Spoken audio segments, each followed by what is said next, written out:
Assalamualaikum warahmatullahi wabarakatuh. Para pendengar dan peminat kuliah-kuliah saya di dalam kaset ini, di seluruh tanah air Indonesia yang saya cintai, di gunung, di lembah, di kampung, di negeri, di mana saja kaset ini diputar. Dalam kuliah saya hari ini akan saya terangkan suatu hal pula di dalam kehidupan kita kaum muslimin yang menjadi minat daripada seluruh kita yang beriman kepada Tuhan. Ialah mengerjakan haji ke Mekah Al-Mukarramah dan berziarah ke makam Rasulullah sallallahu alaihi wasallam di Madinatul Munawwarah.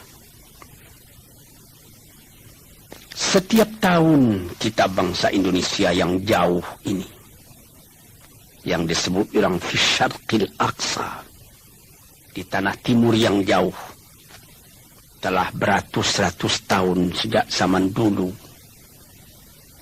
masa ke Mekah masih naik kapal layar, namun kecintaan buat mengerjakan haji itu tidak kurang daripada kecintaan negeri-negeri lain di dunia ini. Saya sendiri, pada mula-mula saya naik haji di tahun 1927, dalam usia baru 19 tahun. Ketika itu harga karet sedang membumbung naik, harga getah di Jambi dan di tempat-tempat lain.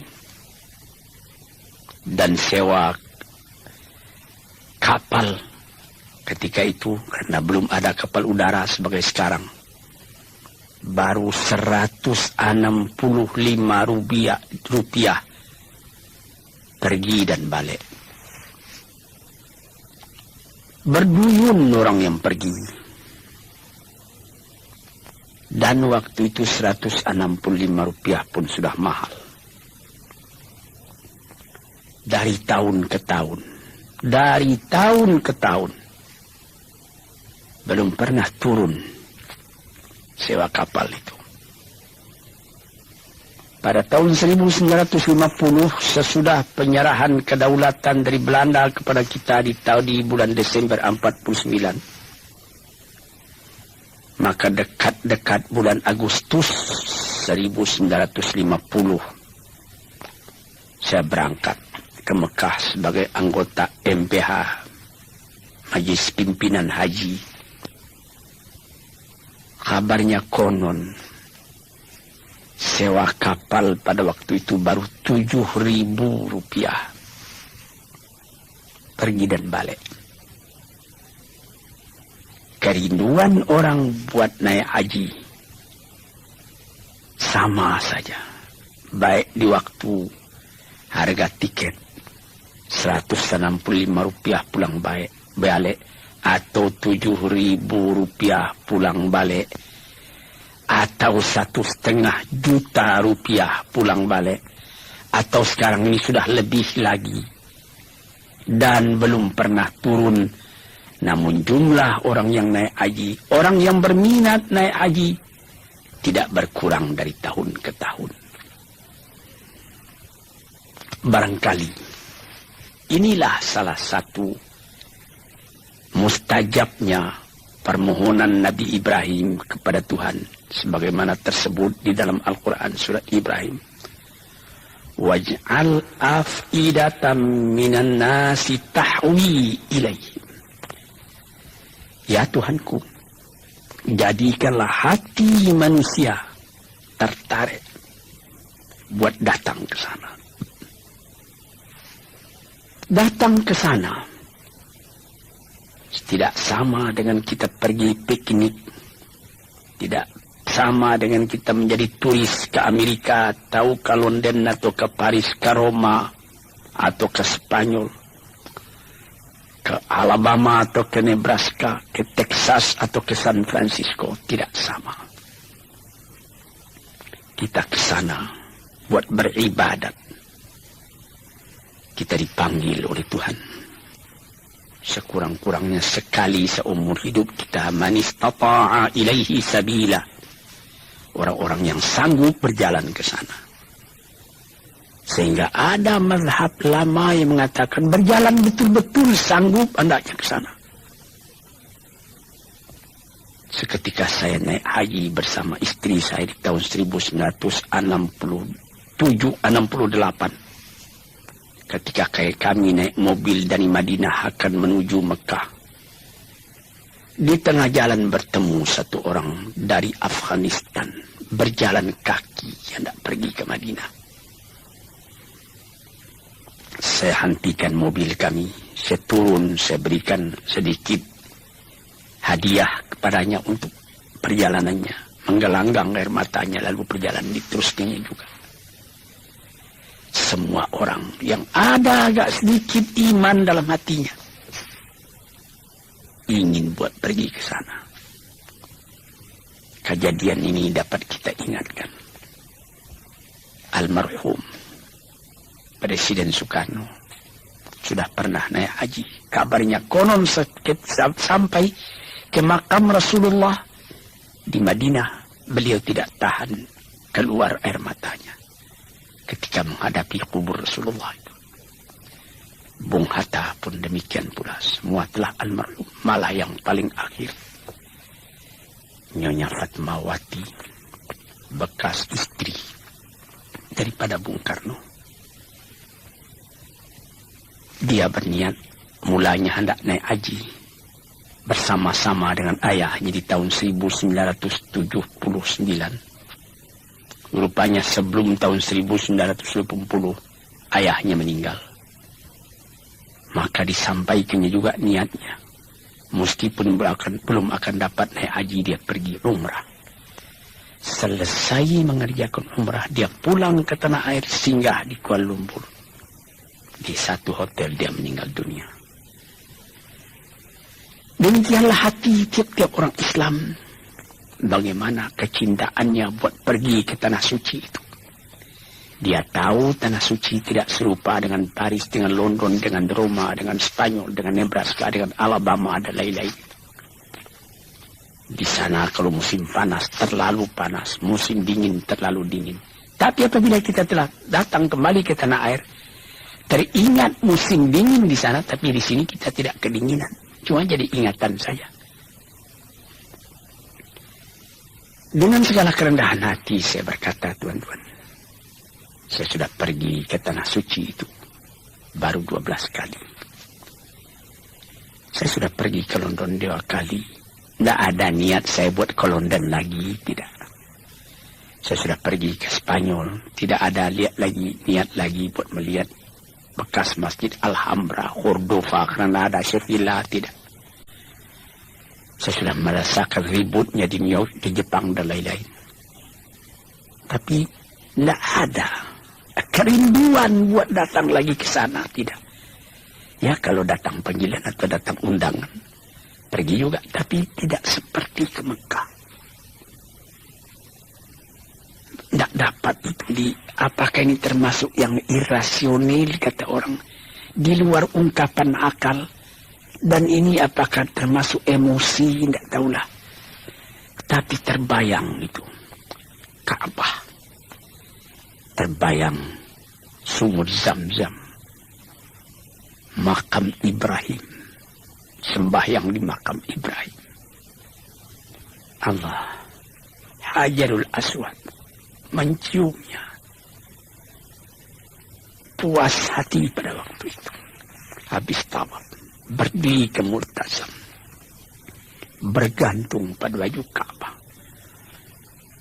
menekur kepala tapi hati melanjut ke atas, mengingat Tuhan, memohonkan ampunnya dan ridha-Nya. Dan kalau pada 9 hari bulan Dzulhijjah, wukuf di Arafah. Sudah berapa kali saya wukuf. Tidak dapat saya gambarkan. Tiap wukuf, tiap air mata titik tergambar padang mahsyar yang akan kita tempuh di belakang hari. Tergambar pertemuan segala manusia yang menghamparkan sayapnya di hadapan ilahi, memohon ampun dari lebahnya, memohon taufik dan hidayatnya, diizinkan pulang kembali ke tempat asalnya, ke kampung halamannya, buat menyebarkan akidah tauhid dalam kalangan umat. Apalagi kalau saudara sampai pula ke Madinatul Munawwarah, tempat Nabi kita hijrah. 10 tahun beliau tinggal di sana, berjuang siang malam menegakkan tauhid, memperkuat irfan, pengenalan dengan Allah. Tuan-tuan yang terhormat, apabila tuan masuk ke dalam Masjid Madinah itu, selesai sembahyang, tuan pergi ke Raudhah. Mula-mula tuan sembahyang di Raudhah yang dikatakan oleh Nabi, inna ma baina qabri wa mimbari raudhatu min riyadil jannah. Di antara kuburku dan mimbarku ada suatu taman yang indah, taman surga katanya. Orang berkerumun sembahyang ke sana. Sesudah itu pergi ziarah ke kubur Rasulullah, mengucapkan salam kepada beliau, karena beliau sendiri mengatakan, segala salam yang engkau sampaikan kepadaku, aku dengar sampai, dan itu semua aku jawab. Tuan-tuan yang terhormat, inilah yang dinamakan di dalam ilmu tasawuf lauq, perasaan dalam kehidupan ini. Di samping akal, di samping iradah, kemauan, ada lagi namanya atifah, perasaan. Perasaan inilah yang kita didik dengan segala ibadat yang kita kerjakan, seperti tahajud tengah malam atau ketika naik haji tadi. Tuan-tuan, saudara-saudaraku yang kuhormati, kita pun tahu bagaimana banyaknya yang harus kita kerjakan, syarat-syarat yang mesti kita penuhi. Mula-mula menyetor uang kepada bank. Sesudah kita mendapat keinginan buat pergi store ONH, ongkos naik haji, menunggu bulannya, menunggu waktunya. Kita naik kapal terbang atau naik kapal api. Biasa kebanyakan sekarang ini kapal terbang. Dahulu dengan kapal haji 14 hari pergi, 14 hari pulang, 28 hari. Di sana kita agak 3 bulan, sekarang lebih cepat. Ke sana kita paling banyak 10 jam, pulang 10 jam, 20 jam. Di sana pun agak 40 hari atau kurang lagi. Tetapi saya juga pernah melihat kawan saya. Dia datang dengan kapal terbang ke Mekah. Selesai dia mengerjakan haji, tiba-tiba sudah lekas mesti pulang. Menangis dia. Yang lebih menjadikan kita punya air mata titik lagi waktu tawaf wada, mengerjakan tawaf selamat tinggal, selamat berpisah dengan Ka'bah itu sendiri. Sehingga ada orang yang berjalan menghadap terus ke Ka'bah walaupun dia akan keluar. Tiba di pintu akan keluar dari masjid itu, titik air mata yang minta kepada Tuhan, beri aku kesempatan lagi ya Allah, buat datang ke tempat ini. Saya sendiri pun pernah. Waktu asar saya masuk ke Masjid Madinah. Sesudah tahiyatul masjid 2 rakaat, saya duduk. Di sebelah kiri saya kubur Rasulullah. Saya berkata seorang diri. Tidak didengar oleh orang lain, tapi didengar oleh semangat saya sendiri. Ya Rasulullah, saya katakan, yang berada di sebelah kiri saya sekarang ini. Barangkali waktu engkau hidup, engkau sendiri tidak menyangka bahwa ke tempat saya yang jauh, ke tanah sirah, sungai Batang meninjau di tepi danau, di Pulau Sumatera. Di sana berdiri masjid-masjid. Besarnya menurut kebesaran atau kekecilan penduduk di tempat itu. Dari seberang ke seberang danau kedengaran azan memanggil buat sembahyang. Ke sana agama ini telah pun masuk, ya Rasulullah. Kami telah datang kemari. Haraplah engkau tahu. Haraplah engkau terima umatmu ini. Hati kami selalu terpaut kepada engkau. Nah, ini salah satu perasaan yang dirasakan ketika mengerjakan haji tadi. Pernah saya ketika menerangkan hal puasa menyebut bagaimanapun kerasnya peraturan namun dispensasi mesti ada. Yaitu seperti naik haji tadi. Ada orang tua, umur sudah lebih 80 tahun. Kalau dibawa dengan kapal terbang pun sudah susah. Duduk di kapal terbang berjam-jam itu juga capek. Seperti sudah membercerai-cerai rengkah-rengkah badannya itu kena angin. Orang yang begitu boleh menyuruhkan orang lain menghajikan atas namanya. Asal saja orang lain tadi sudah haji pula lebih dulu untuk dirinya sendiri. Malah di dalam suatu hadis yang dirawikan oleh Daruqutni dikatakan, kalau ayahmu telah meninggal, ibumu pun telah meninggal, engkau boleh menghajikan dia. Dahulukan menghajikan ibu, karena ada hadis mengatakan ibumu. 3 kali Rasulullah mengatakan. Jadi dahulukan menghajikan ibu daripada menghajikan ayah, kalau beliau-beliau belum haji. Di sini kita melihat lagi dispensasi yang diberikan Tuhan. Mesti gimana? Man istata'a ilaihi sabila, kita sanggup ke sana. Kalau tak sanggup lagi, cuma mengirim cinta, menunjukkan ketaatan, diterima juga oleh Tuhan. Para pendengar yang terhormat, para pendengar yang saya cintai, ini menjadi rukun yang kelima daripada kita mengerjakan agama. Syahadat kelas 1, salat kelas 2, puasa kelas 3, zakat kelas 4, haji kelas 5.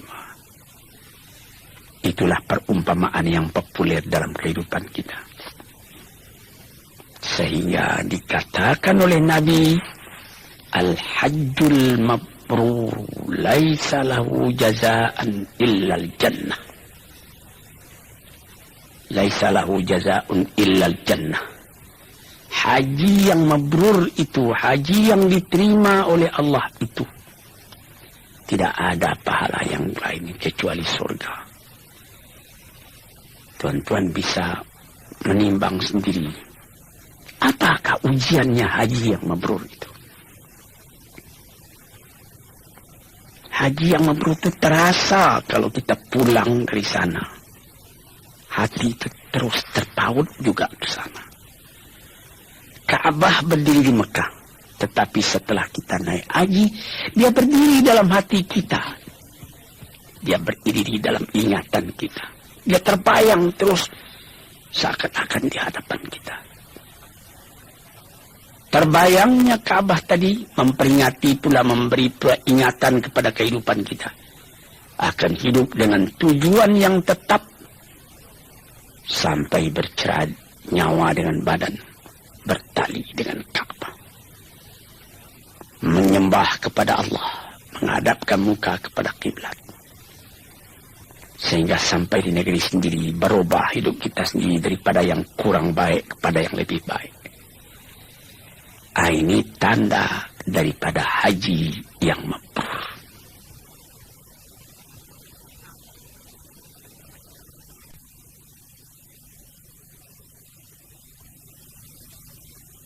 Para pendengar dan para peminat yang saya cintai, di dalam mengerjakan haji itu,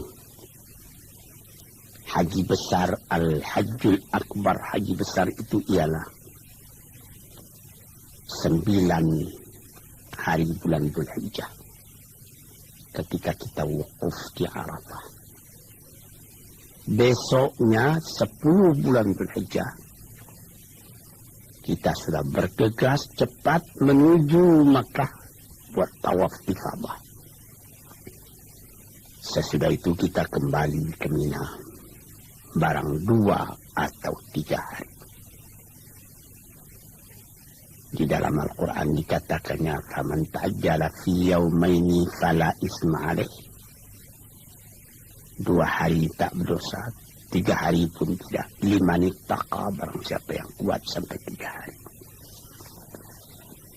Yang penting sangat kita perhatikan ketika kita mulai akan naik haji ataupun umrah, yaitu haji kecil yang kita kerjakan pada setiap waktu, seperti waktu sekarang ini bukan musim haji, sebagaimana yang dilakukan oleh Ibu Fatmawati, Ibu Rahmi Hatta dan lain-lain pada umrah yang telah lalu tahun 1400 Hijriah. Maka mengerjakan haji itu kita disuruh memakai pakaian yang lain dari pakaian yang biasa, yaitu pakaian ihram. Pakaian ihram bagi kita laki-laki ialah 2 helai kain yang tidak dijahit, tidak dikarungkan. Pertama, untuk penutup aurat kita menjadi diikatkan ke pinggang. Kedua, menjadi selimut kita yang diselempangkan di bahu kita. Ini pakaian yang sangat dianjurkan ialah kain putih.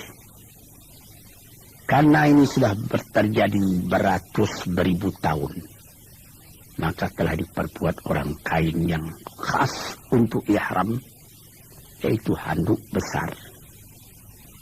Biasa dijual orang di Jeddah.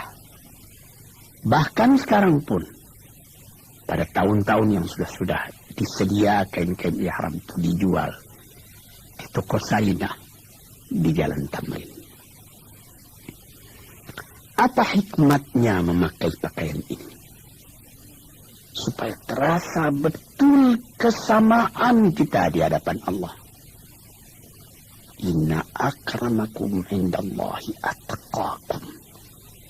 Kamu yang paling mulia di hadapan Allah ialah orang yang paling takwa hati, paling menyerah jiwanya kepada Tuhan.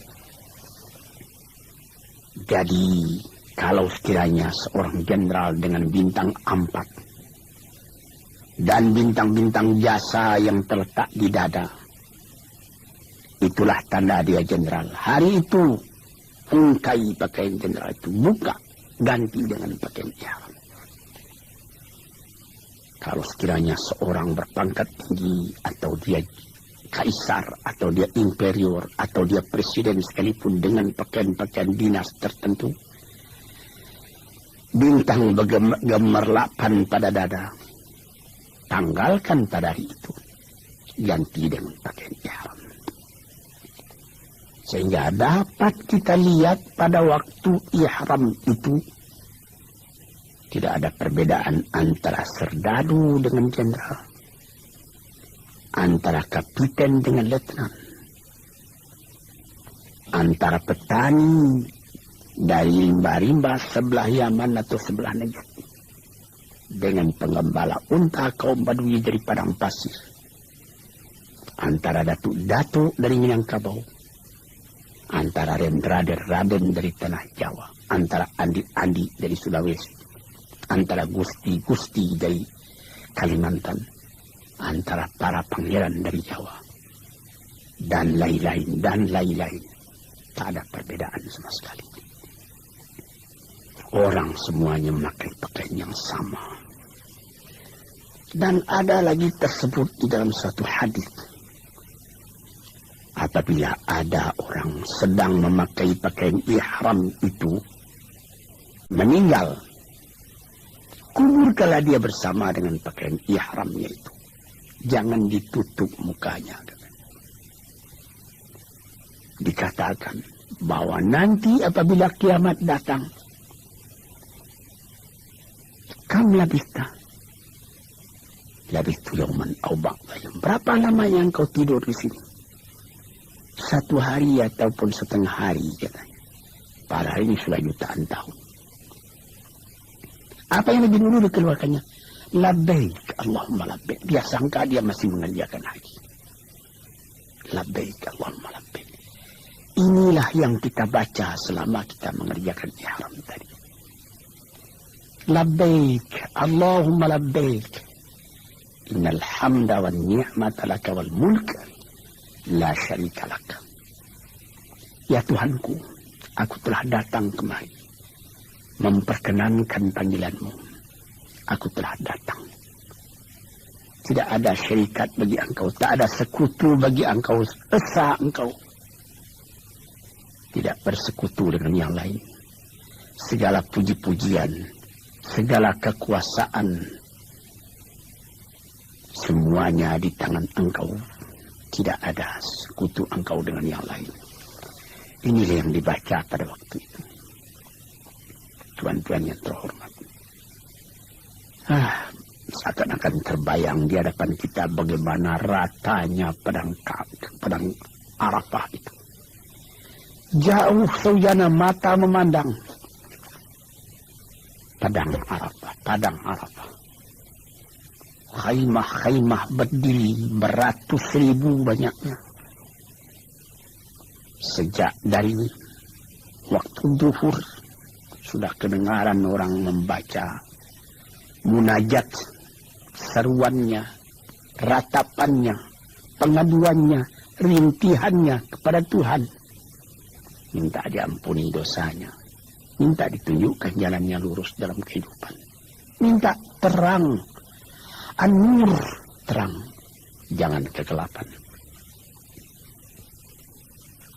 Tiap tahun, tiap pergi naik haji, wukuf di Arafah, terbenam ke dalam hati perasaan. Sum-sum jiwa kita terasa kebahagiaan hati menjadi seorang muslim yang menyerahkan dirinya kepada Tuhan. Tuan-tuan, saudara-saudara, laki-laki dan perempuan. Itulah yang saya pernahkan mengatakan pada permulaan perkataan saya tadi. Bagaimana terpautnya hati ke sana. Hendak mengerjakan ibadat itu. Dan bagaimana pula kerinduan orang hendak meneruskan ziarah kepada kubur Rasulullah. Sehingga menjadi syair daripada ahli-ahli penyair. Mengatakan, ya Rasulullah, telah tertanam kerinduan hendak menziarahi engkau dalam jiwaku. Moga-moga Allah memibahkan kurnia kepadaku, sehingga ringan langkahku buat pergi menziarahi engkau itu. Syauqi ila haramin nabiyil hadi, fa'asa afuzu bimaqsadi wa muradi. Kerinduanku ialah hendak pergi menyiarap, menunjukkan cinta, menitikkan air mata, merindui engkau, karena engkau pun rindu kepadaku. Moga-moga tercapailah maksudku ini. Saudara-saudara yang terhormat, saya katakan tadi, haji yang mabrur itu tidak ada Yang lainnya akan dia terima, melainkan diterima Tuhan di dalam surga. Haji yang mabrur itu kayaumin waladathu ummu. Haji yang mabrur itu membuat orang setelah selesai haji sama dengan waktu dia lahir daripada perut ibunya. Bersih dia daripada dosa. Hadirin dan hadirat yang saya cintai, yang saya muliakan. Inilah beberapa tanda-tanda daripada kita orang Islam. Dan ada perkataan peringatan yang agak keras daripada Sayyidina Umar ibn Khattab radhiyallahu anhu, sahabat Rasulullah, Amirul Mukminin. Beliau mengatakan, barang siapa yang tidak tergetar hatinya buat pergi ziarah, mengerjakan haji ke Mekah itu, saya takut katanya kalau dia mati menjadi orang Yahudi atau menjadi orang Nasrani. Sebab itu di dalam zaman yang sebagai sekarang ini, alhamdulillah zaman damai, peperangan tidak ada. Hubungan dunia bertambah dekat, bertambah rapat. Terutama dengan kemajuan adanya kapal terbang sekarang ini. 427 Boeing. Ada lagi pesawat baru yang lebih kencang. Itu semuanya menjadikan dekatnya, menjadikan mudahnya kita buat sampai ke tempat itu. Kita melihat bukit-bukit, gunung-gunung, kelihatan Jabal Nur, yang kalau kita keluar dari kota Mekah, kira-kira setengah jam sudah kelihatan puncak dari bukit itu. Dengan badan yang kuat, masih muda, kira-kira 2 jam sudah sampai ke atas. Atau Jabal Sur, tempat Nabi Muhammad bersembunyi waktu dia akan pindah ke Madinah bersama Abu Bakar. Yang di situ datang ayat Thaniyah Naini idhuma fil ghari idh qala li sahibihi la tahzan innallaha ma'ana. Seketika dia berdua dengan sahabatnya Abu Bakar berlindung di dalam gua Jabal Sur itu. Orang sudah mengancam dari luar. Abu Bakar sudah cemas. Kalau Nabi kelihatan, bukan dia cemas jiwanya sendiri, biar dia mati asal Nabi jangan tersinggung. Tapi Nabi membujuknya, la tahzan, kau jangan berduka cita, Allah bersama kita.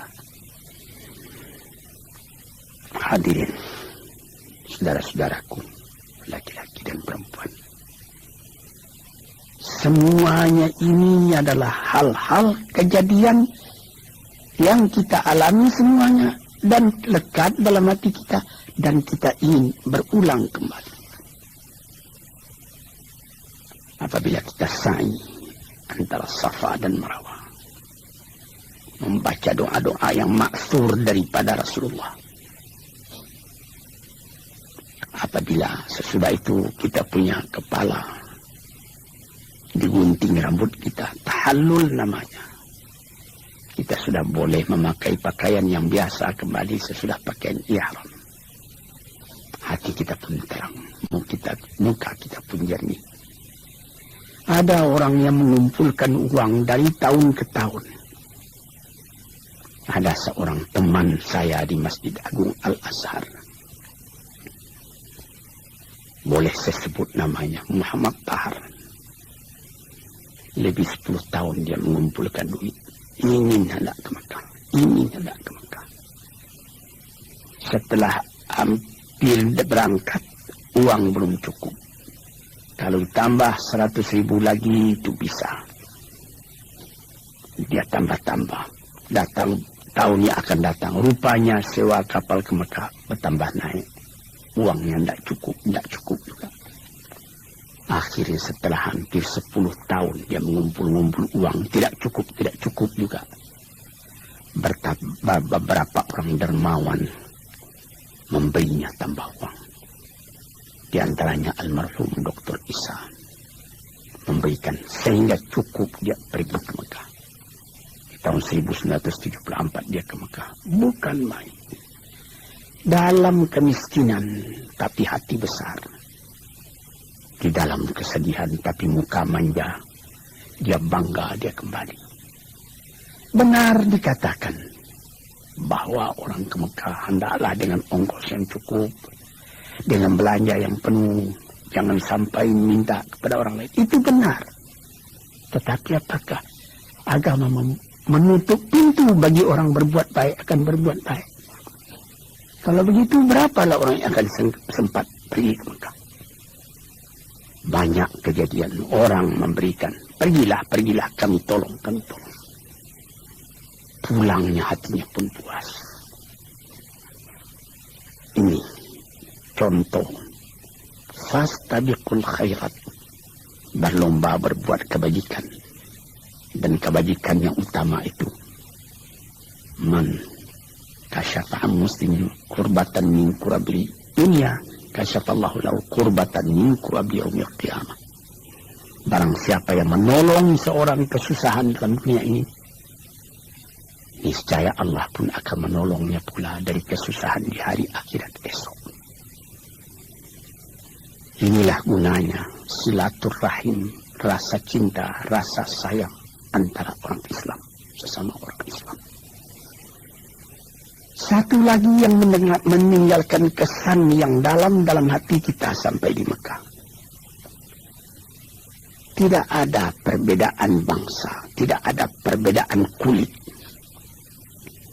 Orang hitam terlalu hitam dari Afrika, dari Ghana, dari Guinea, dari Abyssinia. Hitamnya cuma gigi yang kelihatan putih. Orang putih dari Afrika Utara, dari Tunisia, dari Maroko, dari Aljazair, bertemu di waktu tawaf dengan bermacam-macam rukbah tadi. Orang dari Cina, orang dari Indonesia dengan badannya yang pendek-pendek, kecil-kecil. Dipertemukan Allah, ditunjukkan oleh Tuhan kekuasaannya. Bagaimana dengan satu akidah, bangsa yang bertebaran di seluruh dunia itu dapat bersatu di satu tempat, merendahkan diri kepada Allah Subhanahu wa Ta'ala. Ini padahal di dunia ini masih terdapat, di negeri-negeri yang katanya sudah maju, masih terdapat apa yang disebut apartheid. Pembedaan warna kulit sebagai di Afrika Selatan sampai sekarang masih saja menjadi kemelut politik. Baru di Zimbabwe yang baru terlepas, di Rhodesia. Padahal di Amerika sendiri masih belum hilang. Di negeri yang katanya sudah sangat maju. Di Mekah tidak ada itu perbedaan kulit begitu. Orang melihat di mana-mana ada orang hitam, ada orang putih, ada orang kuning. Di dalam Masjidil Haram beberapa orang hitam dari Afrika sedang duduk membaca zikir. Saya pernah melihat membaca wirid, entah kitab Dalailul Khairat, entah apa kitab yang lain. Tiba-tiba kelihatan oleh orang Perancis yang sedang jalan juga memegang kitab itu. Dia juga rupanya bacaannya itu, dia duduk ke tengah-tengah orang hitam-hitam tadi, turut berzikir bersama-sama, turut melagukan bersama-sama. Spontan. Jiwa begini, tuan-tuan yang terhormat, yang cuma ada dalam Islam, termasuk akidah. Sehingga pernah di zaman Nabi sendiri Abu Dzar, dia bertengkar dengan Bilal. Bilal itu hitam. Lalu disebut oleh Abu Dzar, ya aswad, hitam. Marah Nabi. Bumi katanya, langit dan bumi tidak seberat itu. Engkau menyebut orang, menghinakan orang dengan menyebut hai hitam. Menyesal Abu Dzar, dia letakkan pipinya di atas tanah. Injak olehmu, hai Bilal. Injak. Aku sudah telanjur. Itu tertulis dalam kehidupan orang muslim. Inna akramakum indallahi atqakum. Kamu yang mulia di sisi Allah ialah orang yang takwa kepadanya. Tuan-tuan, saudara-saudara, hadirin hadirat yang mendengarkan kuliah di kaset ini. Kalau belum ke Mekah, niatkanlah dalam hati apabila betul-betul sudah ada dalam hati ini niat yang suci. Insya Allah akan saudara disampaikan oleh Tuhan.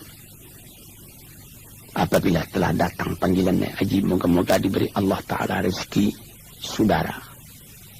Bayar ONH-nya. Berangkat ke Mekah. Rasakan nyaman itu. Berjumpa dengan kawan dari seluruh dunia. Kesankan amalan itu dalam jiwa. Kemudian itu, kembalilah ke tanah air. Saudara akan menjadi orang baru. Dalam keadaan yang begini, keadaan di tanah air kita sendiri. Dan hati saudara pun insya Allah akan tambah lama, tambah dekat kepada masjid. Tempat menekunkan hati baginya Allah Subhanahu wa Ta'ala. Moga-moga menjadi haji yang mabrur, menjadi sa'i yang masykur, menjadi perniagaan rohani yang tidak pernah rugi. Sekianlah, moga-moga Allah memberikan rahmatnya kepada kita. Wassalamualaikum warahmatullahi wabarakatuh.